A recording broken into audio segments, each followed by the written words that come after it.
music from time to time? They do. You've worked with kids for how long? 30 years. You've got into the mind of kids pretty well. Yes. When they would play Mr. Foreman's song Lemon Pound Cake, did they take that as a literal fact from your observations? No. Were they laughing and joking about it? Oh, yeah. Absolutely. Are you familiar with the song WAP? I think I've heard Oh, sorry, it. no, strike that. I'm going to give you the complete song Okay. and then summarize it because I only want to say it once. Are you familiar with the song Wet Ass Pussy? Yes, Is that a rap song? it is. Has your students played it in class? Once, and I asked them to please turn it off. When they were listening to it, did they think that was fact? No, So they didn't think that that was depicting anything in real life? no, So you didn't have to teach them that wasn't real? right. No, I did not. You've heard the song, correct? Mm-hmm. Yes. Do you believe it's a literal interpretation? No, Would you agree it's derogatory towards women? no, Even though it says nasty things about them? yeah, no. I mean, it's the artist's opinion, I guess. That's the way I feel. Maybe not an opinion you like, but Yeah.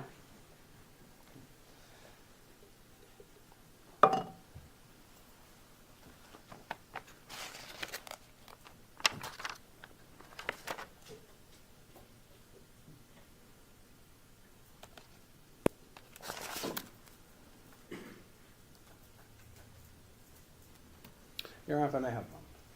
Go ahead.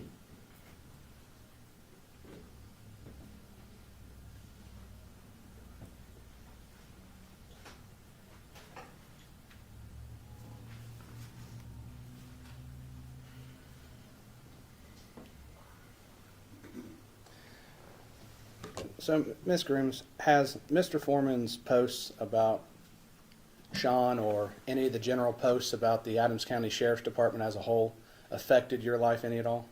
No, Would you believe it would have affected your life while you were married to Sean?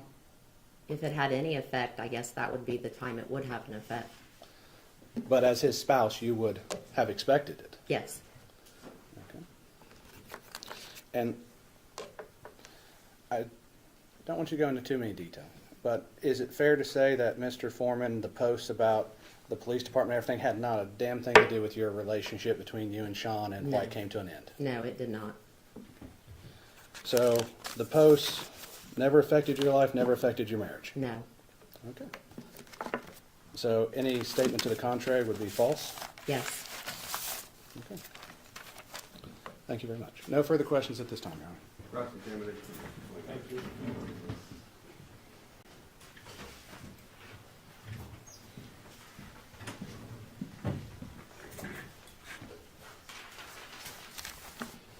Morning, Ms. Grooms. Good morning. I'm sorry you have to be here. I am too. Thanks for coming.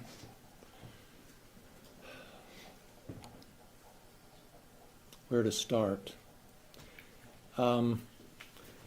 You never sought a protective order against your ex-husband, did you? Yes, I did when we divorced. The divorce, yes. I Did had a you- restraining order. Did you got a restraining order? Yes, I did. Were you aware of the posts that were coming out after 2022 about the sheriff's deputies and calling them thieves and that sort of thing? Did you ever see any or hear any of the songs? Some of my students referred to it when they would say, I saw your husband in the video.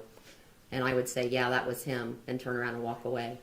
I didn't elaborate on any of that, no. And Why? they didn't either, Why didn't you elaborate on because I didn't think it was the student's business. it? Okay, so they had seen your husband in videos, Yes, and did you tell your husband about that? about, That your kids had mentioned it? no, it was just a mention, and that was it. Okay. Did you ever, you saw the posts yourselves or videos yourself, or did you just hear about it from kids? I saw part of it and then I heard about it. Okay. And did anyone else in the community ever say anything to you about these videos or posts? No. Just your kids? It's my students in the school. Students? Okay.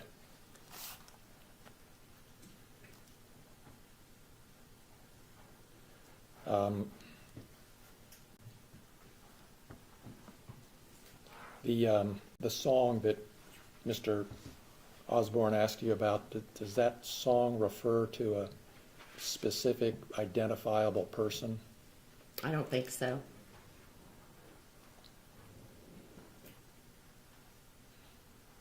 Those are all my questions. Thank you, ma'am.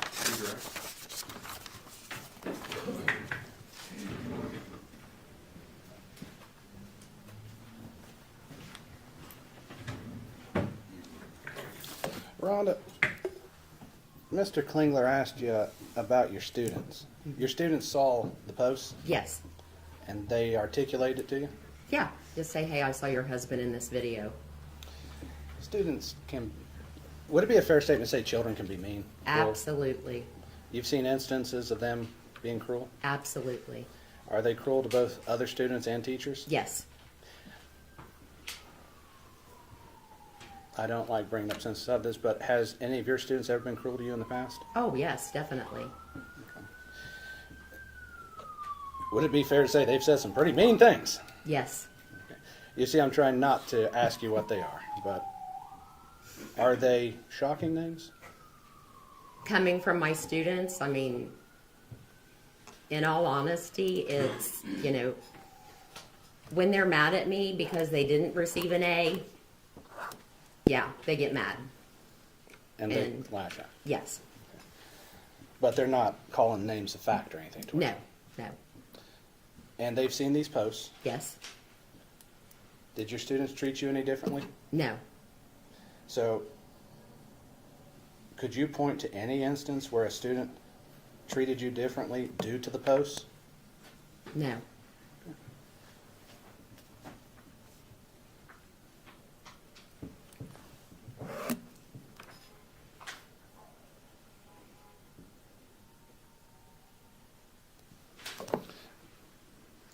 I'm going to ask this question. You said you're sorry to be here. Why are you sorry to be here? Because from my recollection, my ex-husband had said that this was part of the reason we got divorced. No further questions, John. Klinger? No further questions. Mr. Osborne, am I right to understand this witness was a lay witness? Pardon? This was a lay witness, not an expert, right? She's a lay witness to testify to what she would have experienced in this. Right.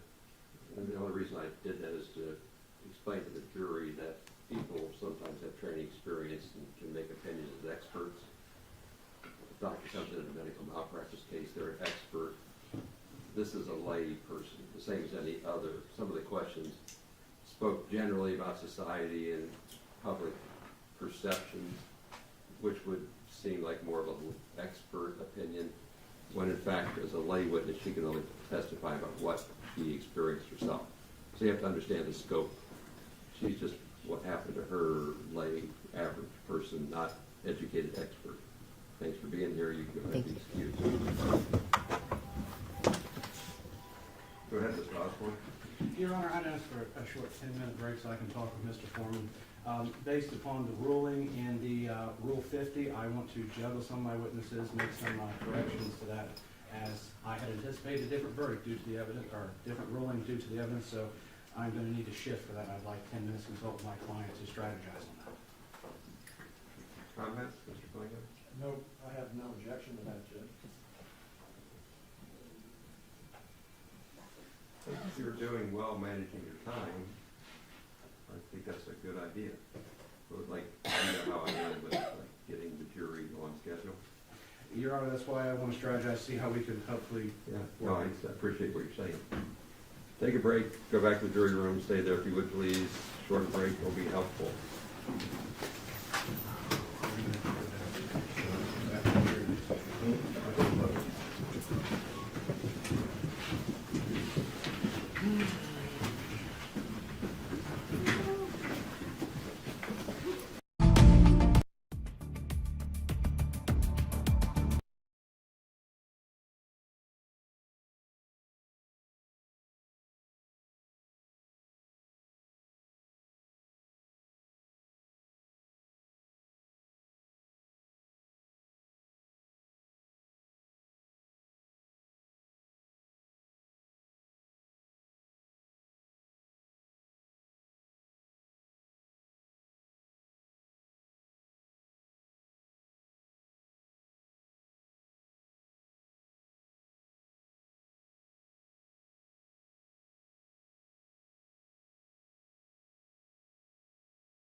descriptions of the exhibits, Judge.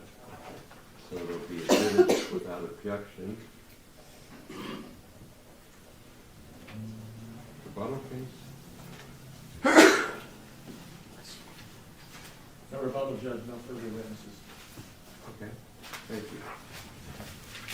So, ladies and gentlemen, we're moving forward to the point where you get the case handed to you. What comes next is closing arguments and instructions of law. So closing arguments are meant to be the opportunity for the lawyers to tell you what they think the evidence means. If you want to take notes, do so, but like draw a line on your paper and say argument, not fact. Like, I don't know how you keep notes, but I have to keep them organized. So I can realize who's talking. You've seen me do it a couple of times. Lawyers aren't evidence. The witnesses are. It's the same thing here. I don't think you would get confused or misunderstood. The plaintiff goes first because the burden of proof is on the plaintiff. The plaintiff also, because of that burden of proof, gets a privilege. So they get not only the first word, but they get the last word. So Mr. Klingler would start, Mr. Osborne would go second, and then Mr. Klingler would get the last word. Not because of favoritism or anything else, but because of the burden of proof. Then at that particular point in time, we'll give you jury instructions. And I'm going to take a break after their arguments because I need to make a few copies for the lawyers to read while I read. We give the instructions to you in writing, but I always like it when they can read over my shoulder because sometimes I put two words in different order and it changes the meaning. So then we have like 3 people reading to make sure it comes out to you right. So we'll hear their closing arguments, take a short break, you'll get the instructions, and then we'll turn you loose. Go ahead, Mr. Klingler. Your Honor, if I may, procedurally, I'd like to renew my motion for the record. Thank you. Very appropriate. With regard to the false light claims, the court overrules the motion. Outside the presence of the jury, I can give you a little bit more of the why. But when I give deference to the evidence and construe it in favor, especially with regard to highly offensive and reasonable juror, reasonable public perception, like those clearly become fact issues to weigh, which I shouldn't do. So as a matter of law, I couldn't dismiss the claims. There's at least enough evidence when I construe the plaintiff's evidence in their favor to get past the Rule 50 motion. But you are spot on to remind me to do that. Your Honor, there's also another matter we need to clean up. We probably should do at the sidebar before we go into oral arguments. Okay. I like cleaning things up.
a vote of 3-0, the lawyers all being unanimous, they want to see like this last draft of instructions, because often they use the instructions in their argument.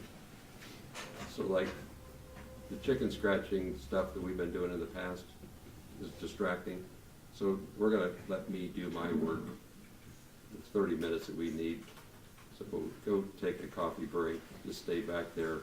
Instead of me doing it the other way, we'll just take the break now for the jury instructions. Can't smoke, can we smoke? The bailiff doesn't like irritable jurors, so you should go Great. smoke. Do you like irritable jurors? I prefer not to have them. Okay, I thought, yeah, go take a break. Oh, right. Thank you. You're pretty high maintenance for the bailiff.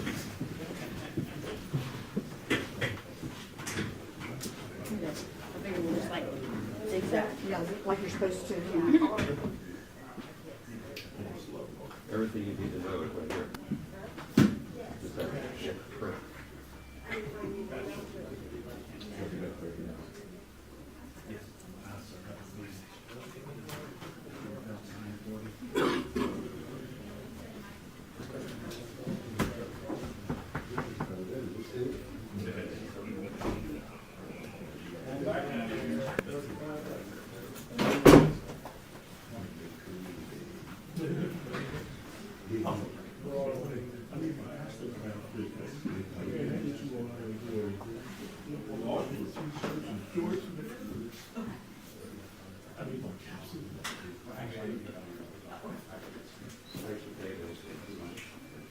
Well, I'm here for.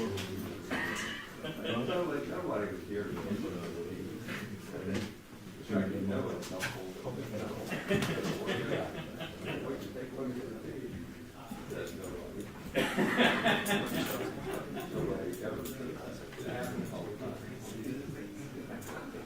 just woke up on the right side of the bed this morning, Judge. I'm down breathing. It's at the right side of the ground. Don't feel very sworn. Shit, I got full very sweet. Chris, how you doing, buddy? Excellent, Mike. I can't dispute that. Jeans is I in can the get up uniform. that early, so I know he's not helping, not It seems to make everybody happy, right? There is that. I mean, you got me on that one.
Have to also discuss the music company. Okay. Back on the record. We're back on the record. Okay.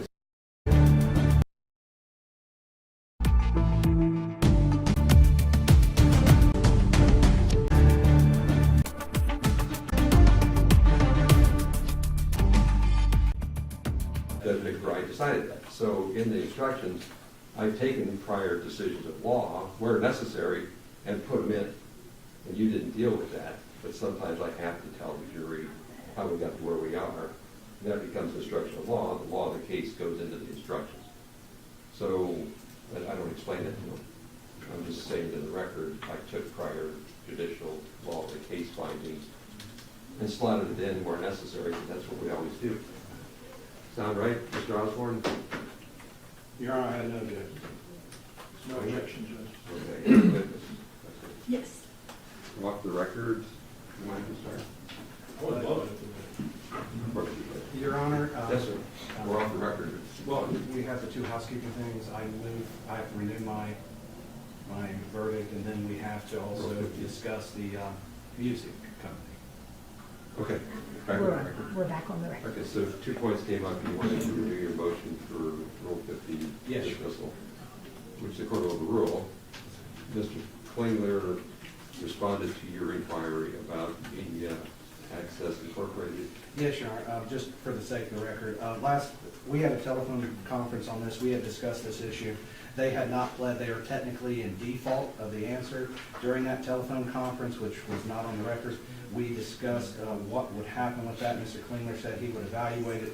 We are now about ready to do closing statements. No evidence has been presented against him. Mr. Klingler has not asked for a default judgment. He seems to be wanting to put everything on my client, which is very strange why when he has a default he wanted to make a motion for such. But we would ask that the record be cleaned up in that issue.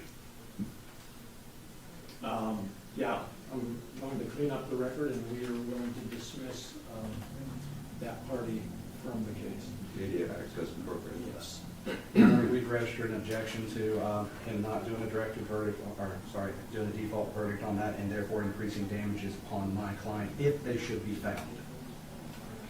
No, I think he gets to own his own complaint, so I just have to follow his lead. But I get what you're saying, and I I can appreciate argue your- for mitigation of attorney fees and stuff that he has done. No, if it gets to that, if it gets to that, that's not a part of the jury's deliberation. I just have to, I'm trying to think a step ahead. I like that. Off the record, please. Go get him. You with Mr. Bailiff?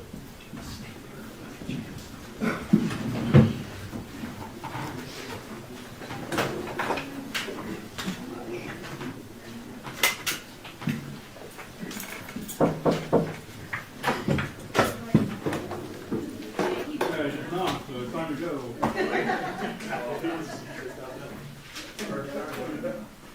See, I knew that. I waited the extra 30 seconds. You got 6 minutes for it.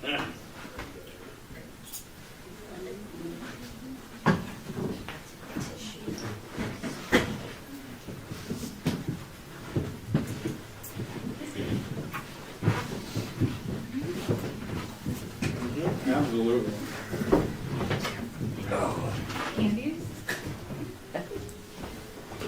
Okay, thank you, ladies and gentlemen, for your patience. Have a seat. But actually, it was about 45 minutes, so I didn't gauge my time very well, but thank you for your patience. We are moving ahead, as you know, so most people don't growl about that, but I try to at least respect your time and tell you what we're doing. We made it through, like, the corrections to the jury instructions. Like I've been trying to educate you all the way through. The jury instructions are the textbook at the end. So the lawyers had a chance to It's not about freedom of speech. It's about defamation. It's about false light defamation, intentional lies designed to hurt people. You've heard all the evidence. You've seen the witnesses. I'm not going to go over it.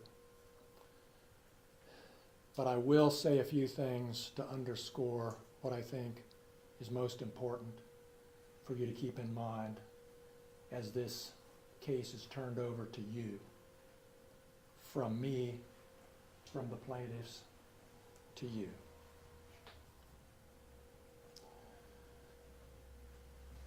Mr. Foreman perpetuated lies intentionally, repeatedly, over 3.5 years on the internet about these 7 brave deputy sheriffs who've lived in this county for years, risked their lives for this county for years, done their job, been in the community for many, many years. Mr. Foreman did it intentionally. Mr. Foreman knew that what he posted on the internet were lies. He knew there was no theft. He knew there was no sex with Randy Walters' wife. And he certainly knew all of the stuff he's repeatedly posted about Lisa Phillips up until Friday and probably later were lies too. What are we going to do about that? Mr. Foreman told you from the witness stand, there's nothing we can do to stop him because he has freedom of speech to lie about people intentionally. During jury selection, we talked about that. And you all agreed that it's not okay to tell an intentional lie about someone that hurts them. We all agreed. And the judge is going to tell you that in the law that he gives you. So Mr. Foreman is legally wrong when he says he has free speech to tell harmful lies about people and get away with it. That's just legally wrong. You also told me in jury selection that even if somebody does something to you that hurts you, that you think is wrong, like a search warrant execution that you think was unfair, even if somebody does that to you, you told me, we all agreed, that that doesn't justify telling intentional lies designed to hurt people.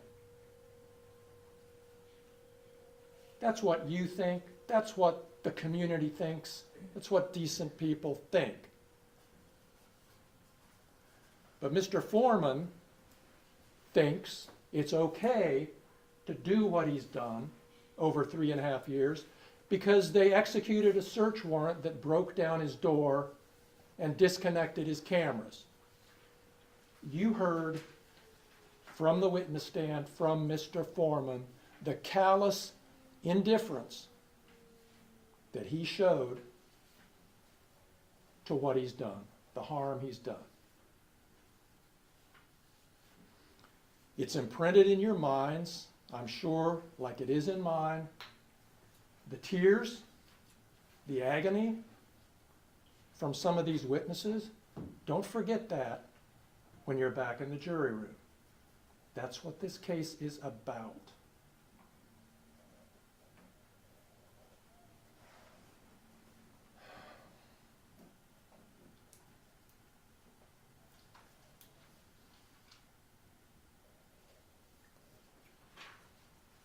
You are here because you agreed to be here. You showed up on the first day. Not everybody does. A lot of people don't respond to their summons. You did. I asked you, do you want to be on this jury? And you all said, yes, I agreed to be on this jury. You're all here now, in this place, in this courtroom, for a reason. And I believe there's a power higher than us that brought you here today to do this job, and that you are the chosen people to do it. Nobody else is going to do it. There's not going to be another trial. There's not going to be a second chance. This is the day to decide whether Mr. Foreman gets away with what he's done, and whether these plaintiffs deserve something to make up for what they've been through, and whether the community is told that what he did is unacceptable. It's not okay.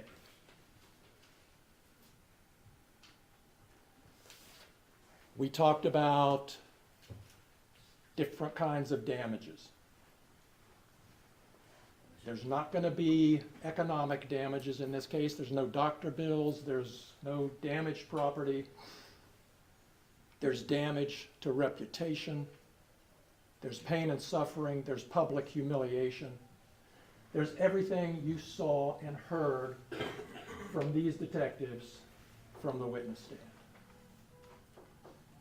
And the only thing you can do as a jury to decide this case is to render a verdict of money that somehow stands in, somehow represents the harm that these deputy sheriffs have been put through over 3.5 years. That's all you can do. You can't issue an order that says stop. You can't issue an order that says, say you're sorry. All you can do is issue a verdict for an amount that fairly stands in, represents what they've been through, what they've lost. No one else is going to do it. The judge isn't going to do it. Court of Appeals isn't going to do it. It's your job. And you're the people meant to do it.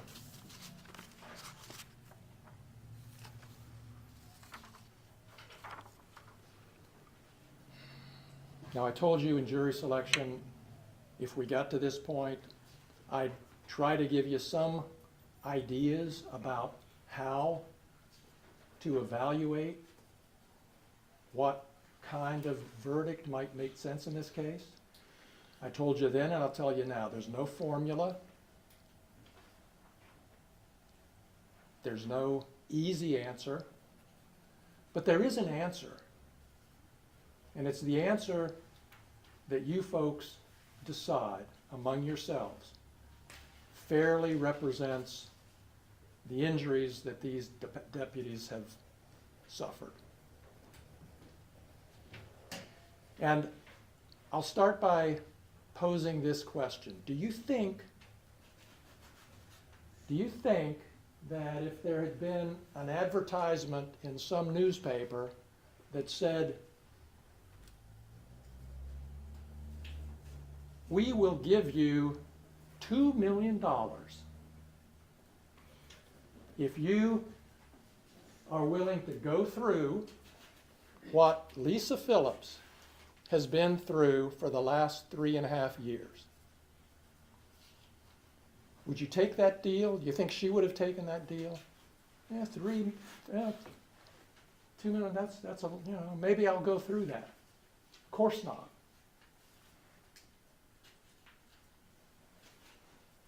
Do you think Randy Walters, do you think Brian Newland, do you think any of these deputies would have accepted some amount of money in order to go through, in exchange for going through what they've been through? I don't think so. And I think you know nothing is worth going through what they've been through. And, of course, he says he's not going to stop. He says nothing can stop it.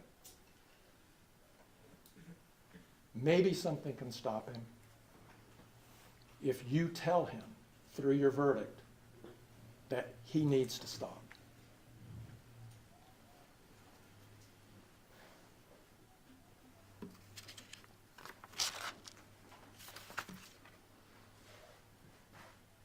I'm going to tell you what I believe is a fair verdict for these plaintiffs. And it's up to you, of course, again, to make the decision. But I would ask you, I'm going to ask you, and there's a verdict form which, excuse me 1 minute.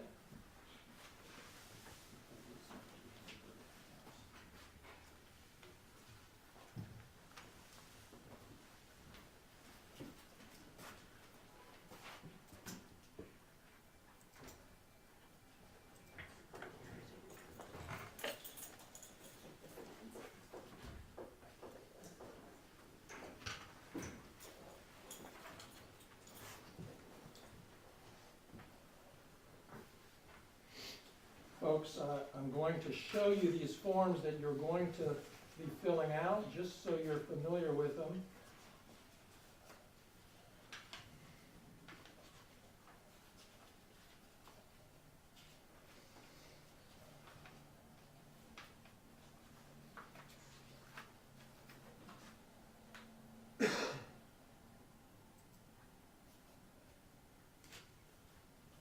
This is just an example.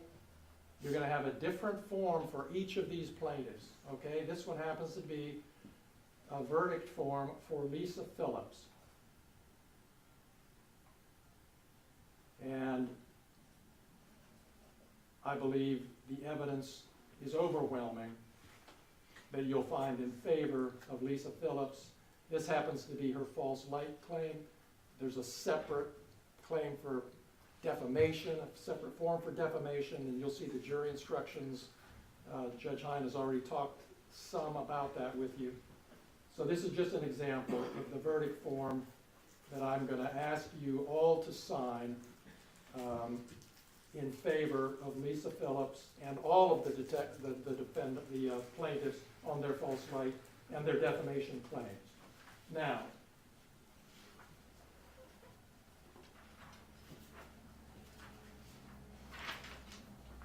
there's another form called an interrogatory, and I'm just showing you Lisa Phillips's form. And it says, we, the jury, find damages for plaintiff as follows. And then it gives a little description of the kind of damages. And there's a line for your decision, and there's signature lines for each of you to sign. For Lisa Phillips,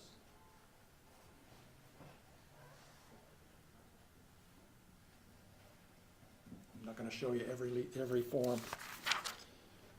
For Lisa Phillips, folks, I'm asking you to put $1.5 million in that verdict form. $1.5 million for Lisa Phillips from what she's been through for 3.5 years. Maybe going through for who knows how long. For Brian Newland, I'm asking you to issue a verdict for $1 million for what he's been through with his family, the loss of his dream job here in Adams County. For Randy Walters, I'm asking you for a verdict of $1 million for what he's been through with the allegations and vile videos about his wife. For the other 4 plaintiffs, Sean Grooms, Sean Cooley, Justin Cooley, and Mike Estep, I'm asking you for a total for all 4 of them of $400,000 divided among them however you see fit based on their testimony.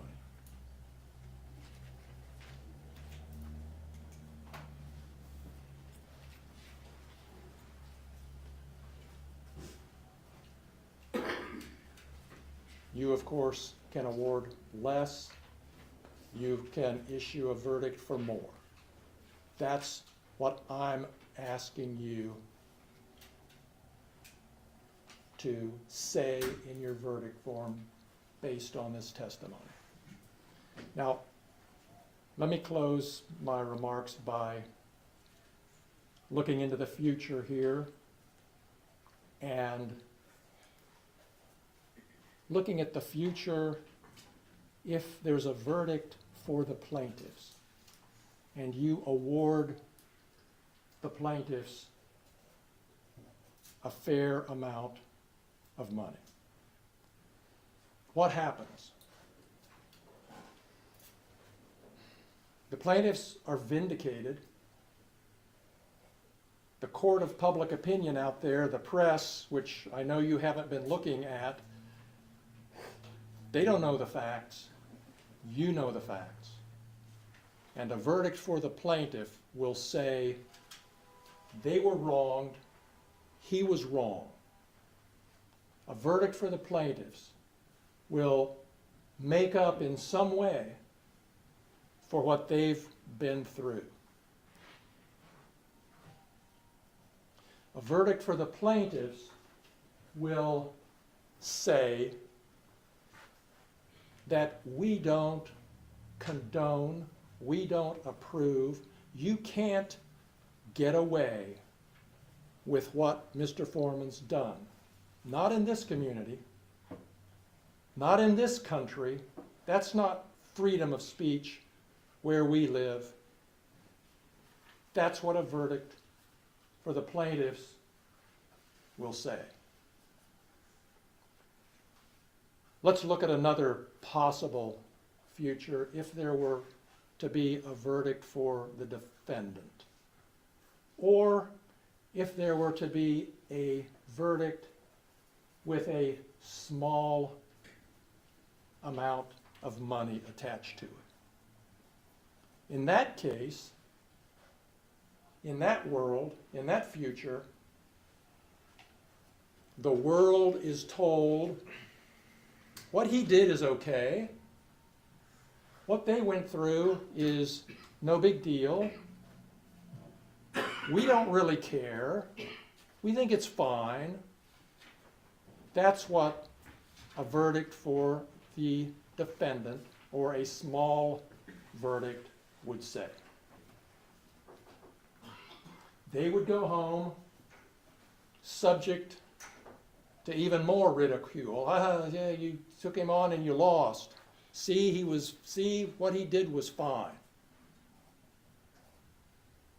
I don't have to tell you, you know, that's not the message we want to send. It's not the message you want to send. Folks, I'm done. I've done all I can. These folks called me 3 years ago now and asked, what can we do to stop this?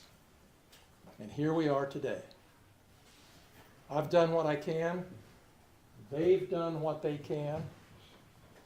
They've suffered through the publicity. They could have stopped this case at any time if they would have kowtowed to the pressure, public humiliation that Mr. Foreman continued to put them through, but they didn't.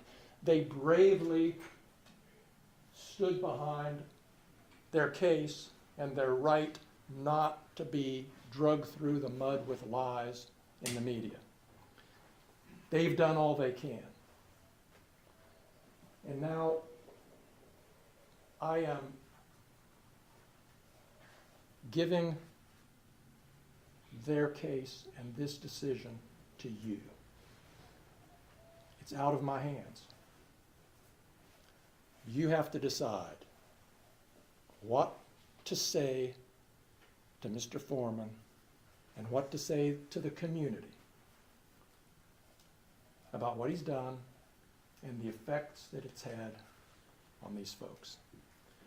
I have full confidence, I fully trust you to make the right decision, to make a fair decision, and to come back with a verdict that's fair for each one of these plaintiffs and that tells the community what you really think about this case.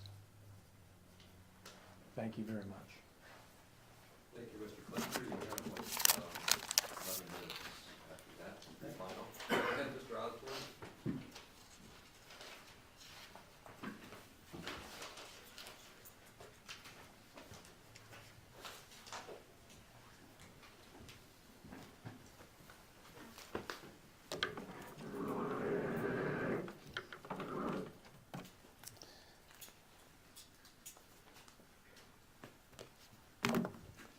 Ladies and gentlemen, thank you for being here. This has been a long 3 days. It took a second for me to even count the number. It's been so long. A lot's happened. You've done your duty as jurors. You've paid attention to the evidence. I'm proud of that. What makes our country great is you have the right to have a jury trial. You have the right to people in the community to see this, weigh the evidence, and make a decision. And I'm proud that you guys are here and doing that. We started this time, I talked about this case was about freedom of speech. But let's talk about what it's also about. It's also about music. Not all music is tasteful. Not everybody likes all music. There's some songs I hate. I think we can find plenty of people that find songs they do not like. But Mr. Foreman, Joe, is a rapper and comedian. It's what he's done his whole life is rap, make songs. We got to think of what rap is, because music does not exist in a vacuum. Music evolves over time. Take a look at jazz. It's evolved. At one time, it was distinct in a certain subculture, and it has now expanded. Rap is the same. Rap started out as a means for people to express social commentary, opinions through entertainment. Look at the song by NWA. What are they called? Fuck the Police? I think I said that right. It's a social commentary on what was going on in their lives. Their personal effect, the personal things happening to them, combined with entertainment, which unfortunately is exaggeration.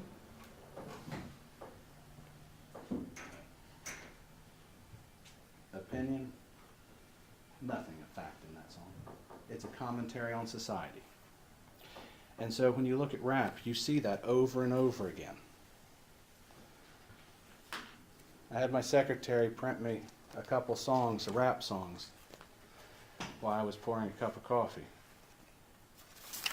And the first one is Carly B, WAP. I find it bad to say what WAP means, but it's a popular song. I think it's somewhat derogatory. But then again, I'm not the audience for that song, and I know that. I know nothing in that song. Nothing talking about is true. I know it's entertainment. I know it's social commentary. Miss Grooms testified even her students knew that at a young age. The same thing I knew when I was watching Johnny Carson, The Late Night Show, and SNL, Saturday Night Live, with my grandfather when I was a kid. That's all entertainment. They make fun of everybody for entertainment. And some of it is a social commentary. But it is not fact. And everybody knows that. Nobody looks at Lil Wayne's song Pussy Monster and says there's a monster in that song. Everybody knows it's exaggeration for entertainment. Is he commenting on something? Sure. But it's not fact. And I can keep going Megan Three Stallion with sex talk. I mean, it just goes on. They use derogatory language. It's designed to entertain. Drew Hastings, former mayor of Hillsborough, was a comedian. I got to go to one of his stand-ups. Some of it was funny, some of it wasn't. Some of his jokes, like those of Eddie Murphy and Richard Pryor, some of them are not tasteful, but they're still jokes. They're not facts.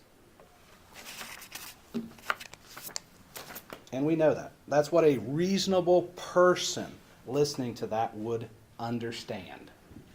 And that's the point. This is not a vacuum. We don't live in a vacuum. Let's face it, if we lived in a vacuum, we'd all be dead because we couldn't breathe. So we live in a world full of everything, where we see things. We watch SNL. We know it's entertainment. We know it's going to pick on people. We understand that they're picking on public officials. Hell, they picked on Joe. They pick on Donald Trump all the time, Sleepy Joe. I mean, go down the list, even Teflon Ron was made fun of. So as you go back, nobody thinks that's fact. Nobody's going to take it that way. When they post their clips on YouTube, when they post their clips on Facebook, people don't look at it and go, that's the truth. No, they understand it's comedy. They understand they're going to talk about it going forward. And if you look at his posts, you see the little signs of that too. Iteration. Things that you see in a song. I mean, because after all, you know, a song's catchy, right? It has a beat, song, you know, words rhyme. You know, she thinks my tractor's sexy, and, you know, it sticks with you. When we listen to Lemon Pound Cake, you heard the iteration. You heard how it came together as entertainment. So we don't exist in a vacuum, and a reasonable person doesn't exist in a vacuum. As the judge said, you are a reasonable people. You get to decide what's reasonable, which means you get to use your experience. You get to use your understanding of what those are, of your understanding of Joe, of your understanding of rap music, music in general. I'm not going to sit here and say that these 7 people were happy about what happened to them. I'm not going to say that. That'd be stupid. But what I am going to say is they are public officials. We see it on the news all the time, public officials made fun of. Let's go back to voir dire. During my voir dire, we talked about, with the one juror that's gone, we talked about that, yes, I ran for public office. She agreed I put myself out as a public official. She agreed that it was an opinion when someone called me a baby killer. Even our witnesses on the stand, I asked that question. They said a crooked defense attorney is not a vine, it's a matter of opinion. Crooked cops, dirty defense attorneys. Oh wait, one witness did want to say I might not have taken a shower. But those are all opinions, exaggerations, not statements of fact. And we know that. And that's why public officials are held to a higher standard, because that standard is what is expected of them as subjecting themselves to public scrutiny. They all testified that people have criticized their work. I mean, after all, we look at the search. There is, even Mr. Newland admitted it wasn't perfect. I think we can see from how the money was handled, the investigation. I would have liked to have seen a more thorough job myself. I mean, we have a chain of custody, the money that just leaves it laying there. Mr. Newland didn't know that. We have an unsealed evidence bag. We have 10% of all evidence, money evidence in the Adams County evidence locker miscounted. And then keep in mind that that miscount on those is less than what is alleged to miss here. We got people saying we had a miscount, yet they can't even bother to notify the court in an official document that they made a mistake. Just let it ride. As far as the public record knows, which they never corrected, Mr. Foreman never got back all of his money. They want to talk about an investigation, but they can't even put in a single piece of paper to correct his mistake. I don't know if I call that lazy or what, but I think it goes to what you consider a fact. Because what is a fact? We can't always know what a fact is. Fact is something you can disprove, right? But can we truly disprove that? Looking at all the evidence, there is questions. If there's questions, it's not a fact. Now, people will form opinions based on that. I formed an opinion. I imagine everybody here's formed an opinion. We know that they formed an opinion because they didn't like being called a thief. So that was their opinion. But people are allowed to have opinions. People are allowed to express them. What people are expressing when they call them thief is not a literal statement. It is not a fact. It is a social commentary on the fact that they didn't do things correctly. And they can't even articulate how they could fix it. That is a social commentary if I ever heard one. They don't like it? That's not their choice to like it or not. They're public officials. They're going to be held to a higher standard. Their work's going to be criticized. I mean, that's just what happens when you're a public official. No reasonable person would expect a police officer not to be criticized. They've all been called names before. Has it affected them personally? Yes. Ms. Grooms testified it made no difference in her life. Her kids didn't take it seriously. And she's taught for damn near 30 years. But they seem to take it seriously. And I come back to Mr. Grooms. He's worried about going out on a call and being shot. Now, maybe I'm old-fashioned. But if I'm going out on a call, I'm worried about getting shot, I'm going to call my wife and tell her to be safe. Not sit here and go, I'm worried about me. That's not what you do. You take care of your family. Mr. Walters wanted to point that out. That just goes to show us he didn't take it seriously. Now, I'm not going to say they're not afraid. Anytime they go on a call, the highway patrol will tell you scariest thing's a traffic stop. You know nothing about the person. You're there by yourself, and things can change in an instant. Is that scary? Fuck yeah. I'd be scared. But if you're truly scared, you take the steps for it. You start having your family do stuff. You start doing that. If you believe what you're saying, you take the steps towards it. You didn't take the steps. No one else talked about how they took the steps either, did they? And why does that matter? Because a reasonable person is going to look at that. After all, let's go back to me not taking a shower. How would you know I didn't take a shower? Hair clumpy, probably matted, probably got dirt all over me. That's how you would see. That's how you would prove if that's an opinion or fact. Now, even then you might say Dave just fell in the mud. But no reasonable person would take it in the vacuum. And I want you to think about everything in context. What rap is music, how it's entertainment, how the language works on it, how jokes are made. I want you to think back to that, because that colors how you see it. I love picking on Joe. He's a good sport for it. Look at that suit. Does this look like a man who thinks that everybody's going to assume that everything he's saying is fact? I mean, he's like a comedian. He exaggerates for the sake of entertainment. That's who he is. I'm not going to say it's tasteful to everyone, but some people do find it entertaining.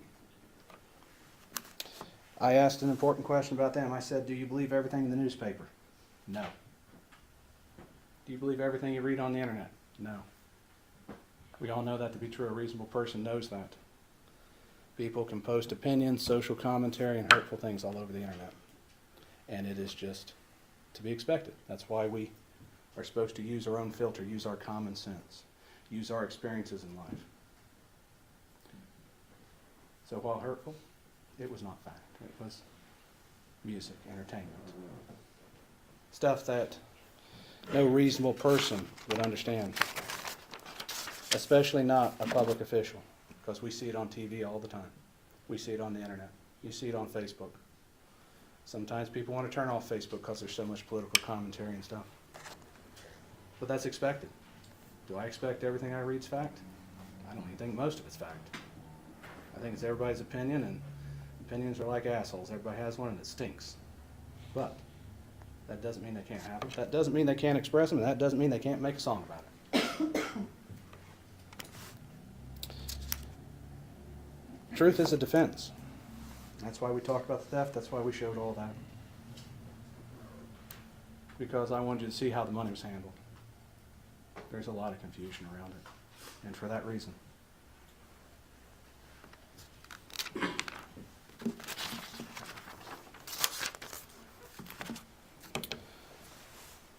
Before I get to another point, I want to address something that's bouncing around my head. Bob says, what does this message send if you find for Mr. Foreman? I rephrase that question a little differently. What does this message send if we find that music and social commentary, while maybe not the most tasteful thing in the world, is silenced because a public official, while hurt by it, yes, unhappy by it, yes, pissed off, yes, emotional, yes. What opinion does that sound? I mean, if you can sue people, music artists, comedians, to shut them down, that's what we're looking at here. I'm sorry they feel the way they do. But there's a certain amount that you have to take as a public official. It's part of the duties as a job. As we talked about during voir dire, as I've talked about them being called a baby killer, there's certain things you take and you move on. It's part of the job.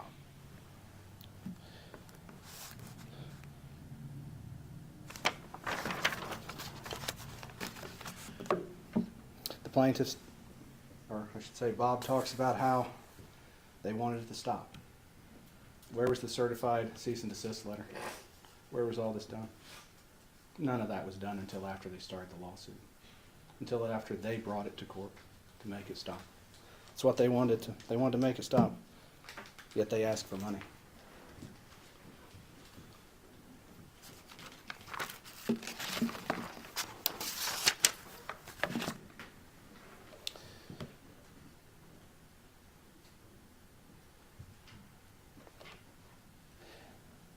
The commentary on them is nebulous at best. You can see that when you look at it. We have Beetle Bailey, Gomer Pyle, Colonel King Kong Bundy. Some of these names are not as bad as others, yes, but they're all for artistic purpose. They're all for jokes. They're all for entertainment. This is not to paint them in a real life. No reasonable person would think that.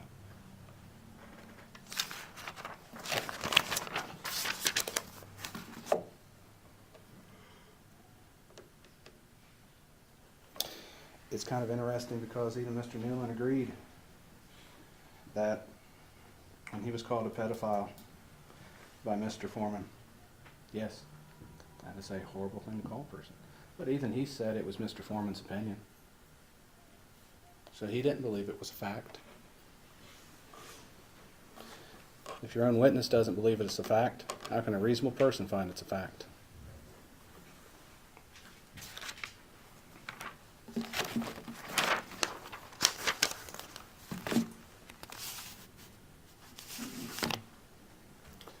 Bob went to great lengths to say nothing will stop him. Shows us where we're at. We got to stop his expression. We got to stop entertainment. We got to stop exaggeration. That's what Bob's talking about. What chilling effect does that have on the world we live in? Think about it. You don't like what a commissioner does. You don't like what our prosecutor does. You don't like what any public official does, and you make a joke, and you're drugging the court. It may not have been a tasteful joke. It may have been a bad joke. It may have been the greatest joke ever. But what we're saying is if they don't like it, we're back here. What does that say to freedom of speech? What does that say to the world we live in? That's what this case is about. And Bob knows that. That's why he mentions it. That's why when you look at defamation and the jury instructions, you'll see that the first element of it is a statement. Portrayal of fact. Has to be portrayed as fact. No music video portrays as a fact. I don't watch Fuck Those Police and turn around and say, you know what, that's a fact. No. I say that's a song and it's entertainment and move on. Sometimes I try to figure out what the words mean, what kind they're getting at, but I don't expect them to present a fact. Fourth element is the proximate cause. It's an interesting question there, because you'll get the definition of causation in proximate. And we never talked about that really during the trial, and it's going to be something that I want to discuss. They talked about getting phone calls. None of those posts. Joe never said, call them and tell them this. Mr. Cooley testified that they mailed pound cakes to the office. Joe never said send them a lemon pound cake. These are things that other people have done. Joe never directed them to do it. He didn't cause it. He made a joke. He cannot control how people take it. What they do, he's not that. All he can do is make a joke, make a song. So that's something to consider. Was he the proximate cause, or was it someone else? I want you to understand when they get to the question of malice, if you get that far, it has to be actual malice. Public officials, it's a higher standard. Why? Because we hold public officials to a high standard.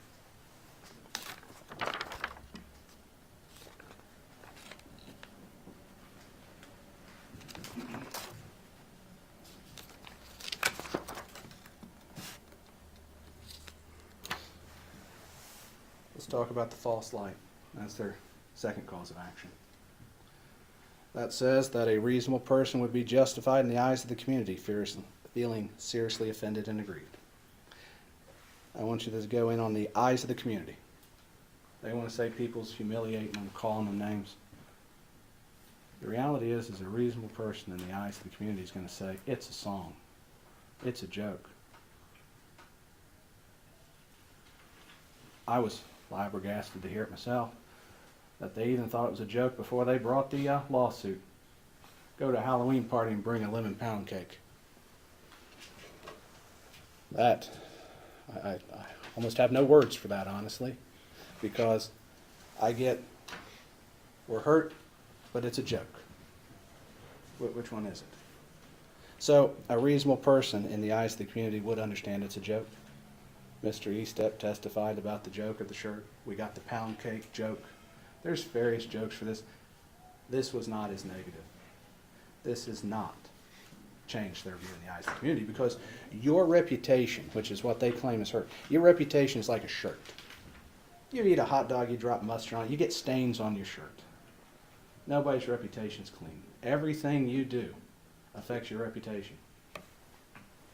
The way you perform your job affects your reputation. They all admitted to that on the stand, because I asked that question. They all said it does.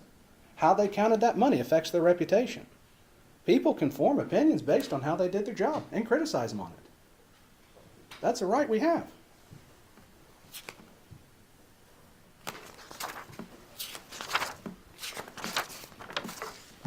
You have to forgive me, I have to flip through these some. We didn't have a lot of time to prepare as things change on the fly.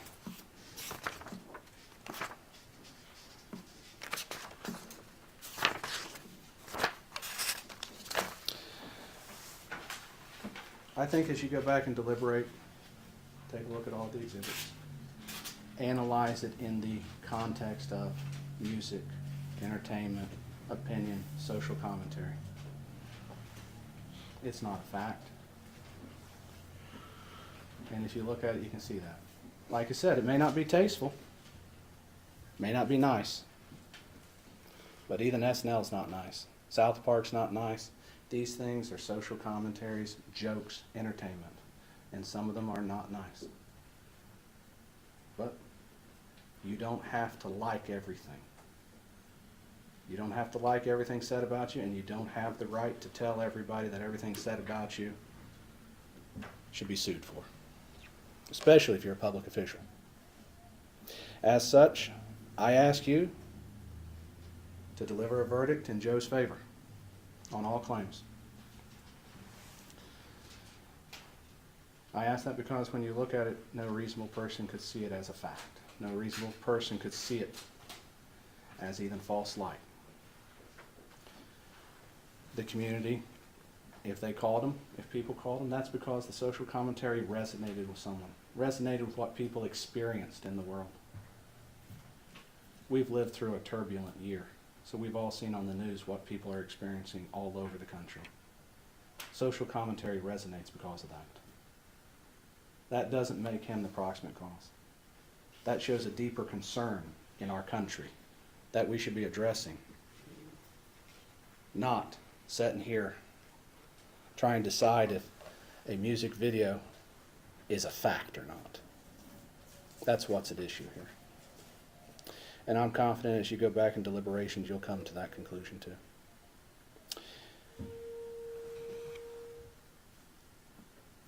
And with that, I thank you again for your service, because it is not easy, and what you're about to do is not easy. It takes time and deliberation. It takes hard work. And I appreciate that you guys are willing to do it. And I reiterate again, that's what makes us a great country. Thank you very much. Mr. Osborne? Go ahead, Mr. Flanagan. Thank you, Your Honor.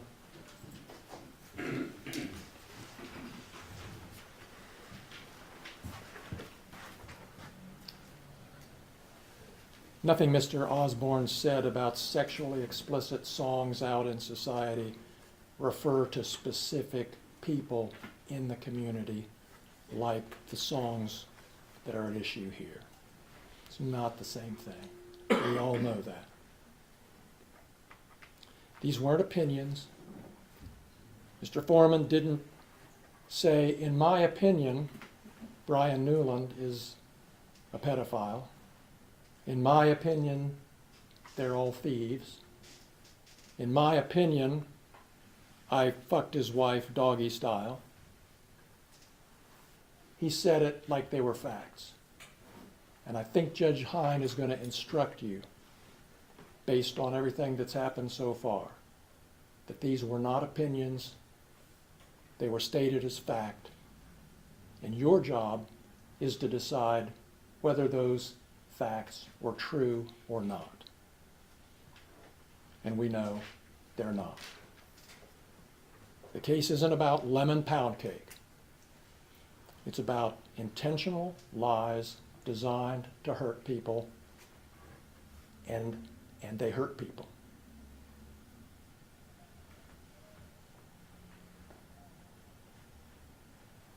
If somebody in the jury room says, well, what about his First Amendment rights?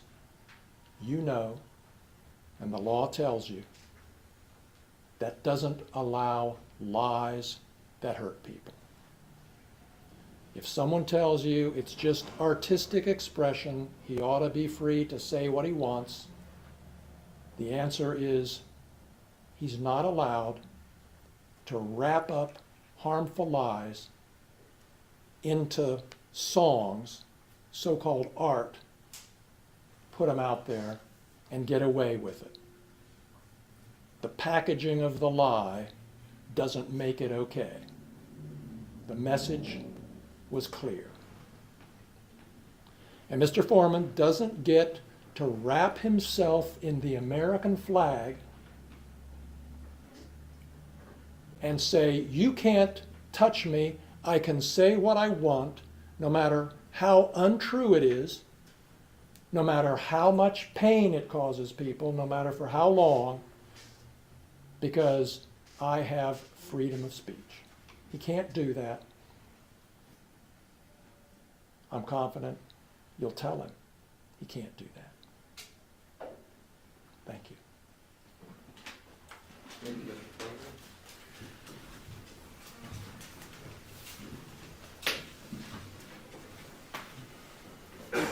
Let me acknowledge Mr. Osborne. Your Honor, I didn't mean to interrupt you. My thing is, I was going to ask before we read the jury instructions, if I could use, if we could restroom break for that, because I know it's going to take some time to read it. Everybody's gonna stand in their seat and stretch. Nobody's gonna leave the room but you.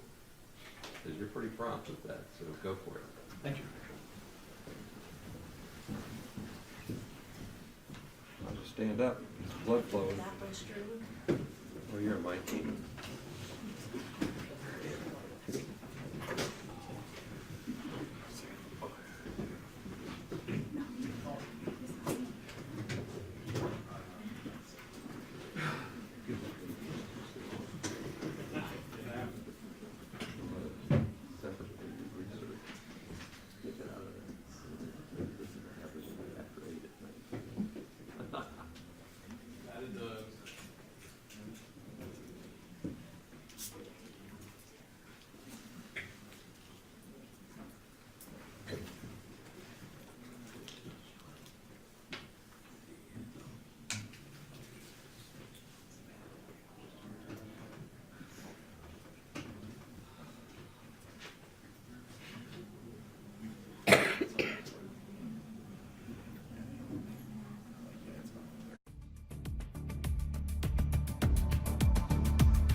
instructions very quickly. Instructions to account for the conduct of the trial. So to the extent that they might have gotten the instructions very quickly this morning, it's not that they didn't know it, it's the refinements, the little tweaks along the way. That's what they're talking about. But I want to thank them because they did good work making it possible for me to get to the point where I can give these instructions to you. The court has the legal duty to prepare the instructions of law. You've heard the attorney's statements, arguments, you've heard the evidence from the witnesses. The court's duty is to instruct you on the law. And then you have a legal obligation to accept the instructions the way they're given to you. It's your sworn duty to do that. You cannot apply what you think the law ought to be. You're obedient, as I am obedient, to the rules of the law. A person who claims that certain facts exist, in this case the plaintiffs, have to prove them, in this case, by what's called the preponderance of the evidence. You've heard me say this before. I'm going to try to go over things you know. But the obligation is called the burden of proof. Plaintiffs have to prove their facts by a preponderance of the evidence. Preponderance is more evidence in favor of their position than opposed to their position, tilting the scales in their favor. There's one element that has a different burden of proof. Clear and convincing evidence, a higher amount, a greater weight of evidence has to be proven with regard to the knowledge or the motive for publishing. But generally think, okay, can the plaintiffs prove their case by slightly more evidence in their favor than evidence opposed to them? There's two claims, what we've called defamation, and secondly, false light, invasion of privacy. In your deliberations, each of those claims is deliberated separately because there's separate rules for each. I'll give you more. But there's separate law for each of those separate claims. There's 7 plaintiffs, each of whom is entitled to their own deliberation. So when I refer to plaintiff or plaintiffs, what I'm saying to you is that side of the room, but you always have to apply these facts individually and separately deliberate each person's claims. If you rule in favor of one plaintiff, it doesn't mean you have to rule for all the rest of them. And if you rule against one plaintiff, it doesn't mean you have to rule against all of them. So it's not like an all or nothing verdict. It's 7 deliberations. And I'll use plaintiff and plaintiffs interchangeably, just understand the analysis and what I'm trying to communicate to you. So to go back to burden of proof, preponderance is the greater weight of the evidence, evidence that you believe outweighs or is overbalanced by the evidence opposed to it. A preponderance of the evidence is evidence which is more probative, more probable, more persuasive. It has greater evidence value to you. Look at the quality of the evidence, not simply the quantity. If it was only about quantity, there would be more plaintiff witnesses than defendant witnesses, so you'd think, oh, just because of the number of witnesses, someone must prevail, when in fact you look at the quality of the evidence. Don't get hung up on which side called the witnesses. Think about the quality of the testimony, what you took from it, regardless of numbers, regardless of where it came from. If it would turn out in your mind that there's an equal balancing, the evidence opposed to it and in favor of it are equal, then the plaintiffs have not met their burden of proof because they didn't tip the scale slightly in their favor. If you could decide a fact or an item in 2 different ways, you have to decide it based upon the facts, not guesswork or coin flips or I don't care. So in those areas where it's hard or it's difficult to resolve, you have to resolve it. You can't leave it up to I don't care and I'll just flip a coin or it doesn't matter. Guesswork's not what you're expected to do. The heavy work of sorting out the facts and deciding which side of the scale they go on is the role of the jury. Now, when we talk about preponderance, slightly shifting, we also have to talk about clear and convincing evidence, a different standard for that one element of motive to publish. Clear and convincing evidence is a higher or greater amount of evidence. You have to be more convinced. Clear and convincing means the evidence produces in your mind a firm belief or a firm conviction that that item is true. So preponderance might be, by example, slightly tipping the scales. Firmly convinced is more convinced, greater evidence offered by the plaintiffs with regard to the motive or the knowledge of publication. What's the evidence of trial? Evidence is testimony and exhibits. Evidence is direct and circumstantial. People scratch their heads on this, but it makes sense later. Direct evidence is when a witness has an opportunity to see or hear those things about which they testify. I sat here, I watched the jury take their notebooks and write in their notebooks. Direct evidence, an eyewitness. Circumstantial evidence is different. Circumstantial evidence is when you look at the facts and circumstances surrounding something you saw, and then you make a conclusion that something else actually occurred. I saw the jury box empty, I saw the pencils, I saw the notebooks, I saw the end of the day. The notebooks were all open, there were words written there. So it's circumstantial evidence that the jury took notes. I didn't see you take notes. But from the facts and circumstances that I did see, it's a reasonable conclusion of fact that you did take notes. Why do I tell you that? Most evidence came at you both directly and circumstantially.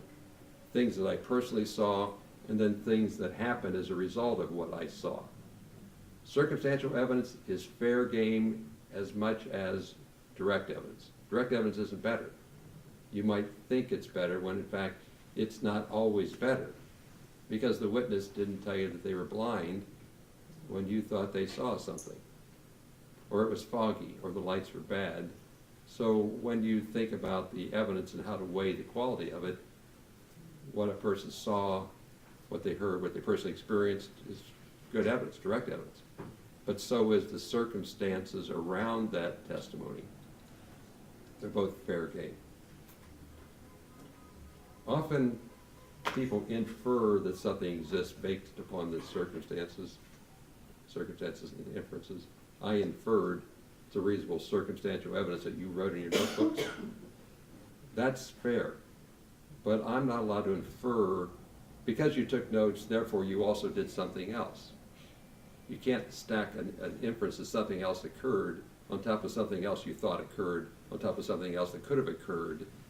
The idea here is what we call remoteness. It gets more and more unreliable the more remote you get from the first circumstantial evidence. If you want to say the circumstantial evidence is reliable, great. If you want to infer that that's reasonable, great. But don't stack another, well, now I suppose something else happened, and if that happened, then something else should have happened.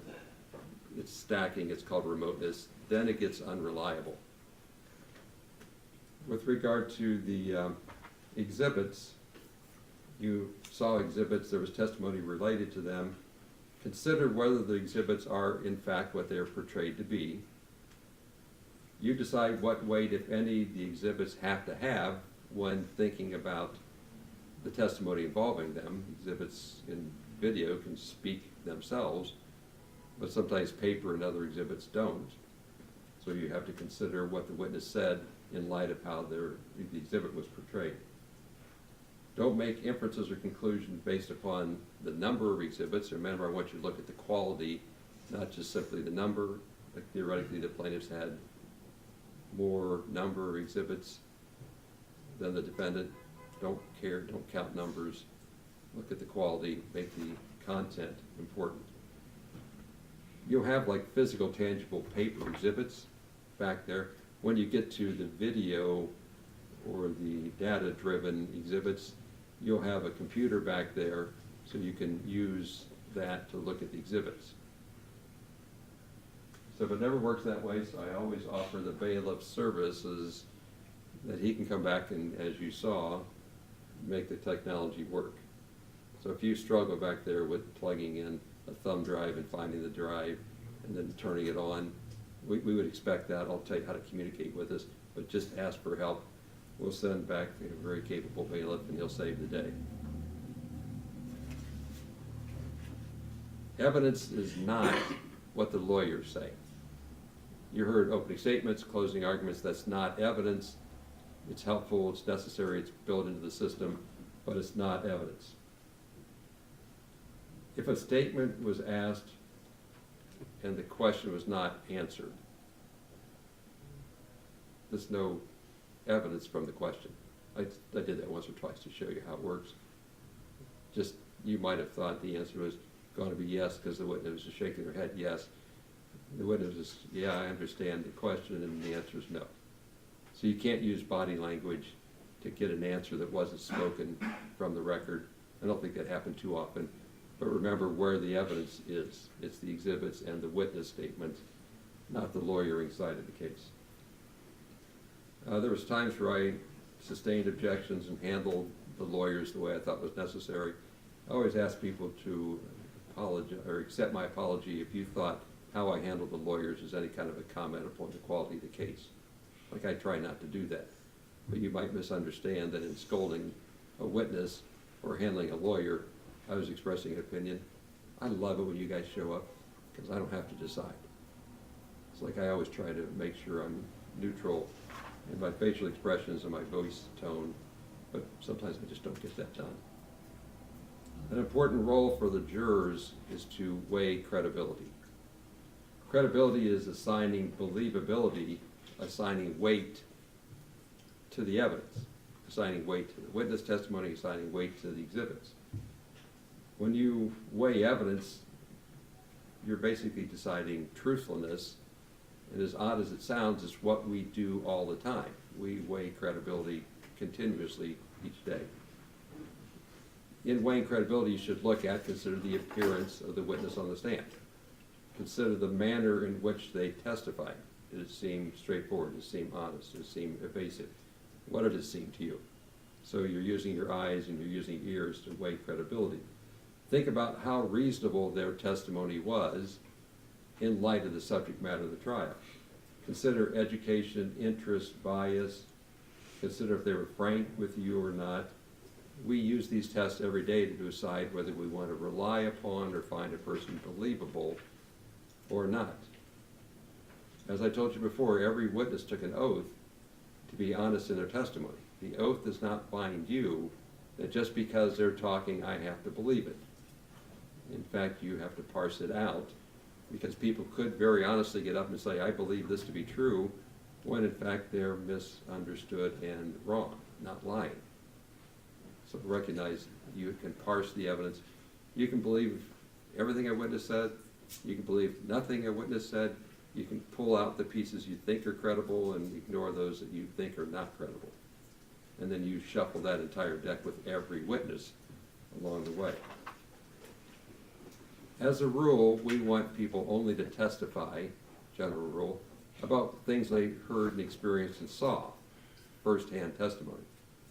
So that's the general rule. But then we violate that general rule because we let people express their opinions about what the facts or circumstances mean that they experienced.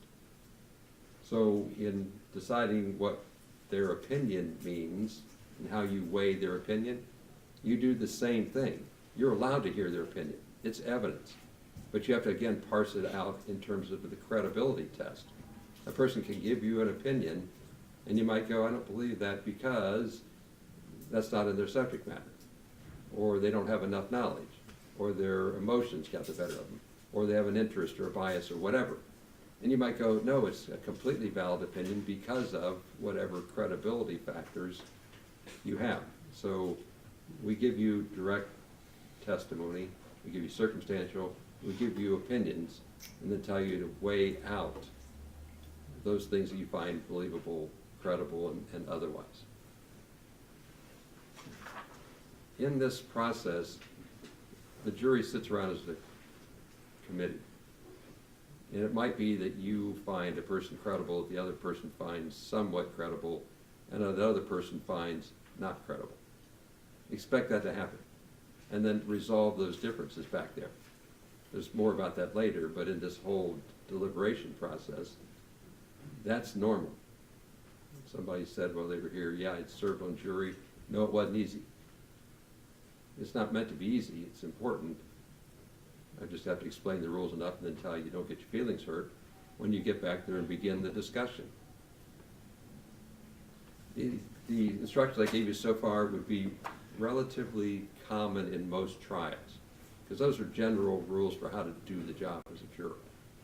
The next set of instructions in the middle I call substantive instructions. These are the law that applies, the rules that apply to this set of facts, these claims. You'll have sets of these instructions to go back over, so I have to read them to you in the party's presence, but you're not expected to remember all this. You'll have your opportunities to go back over it and get schooled later. So these are the substantive instructions. Again, two claims. One's called defamation. The other's called invasion of privacy based upon this false light publicity.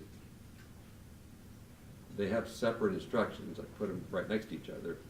But the rules for the one claim are not the same as the other. There's overlap, but they are a separate set of rules. So don't apply the rules for defamation to the false light publicity claim, because you went across the line of their two separate causes of action. With regard to defamation, each plaintiff claims the defendant defamed him or her that then caused them damages. To establish defamation, each plaintiff must show that a statement, that could be oral, written, video, was portrayed a fact that was published. So the statement was made, or statement of fact was portrayed and published. Second, that the statement was untrue. Third, that the defendant acted with malice, actual malice, or reckless regard for knowledge of the truthfulness, and that they suffered injury. I'm going to break those four apart. Okay, so again, the statement was portrayed as a fact. It has to be published, so that's all rolls together. That the statement was untrue. The defendant acted with either actual malice or reckless regard about the truthfulness of it, and then that caused injury. Plaintiffs are considered public officials. You heard a lot of that. So that's where the clear and convincing evidence standard applies. So what you're doing is taking on the element of the defendant acted with malice or a reckless disregard about the truthfulness of it. That's the higher clear and convincing proof. So on that element, it's not just a preponderance.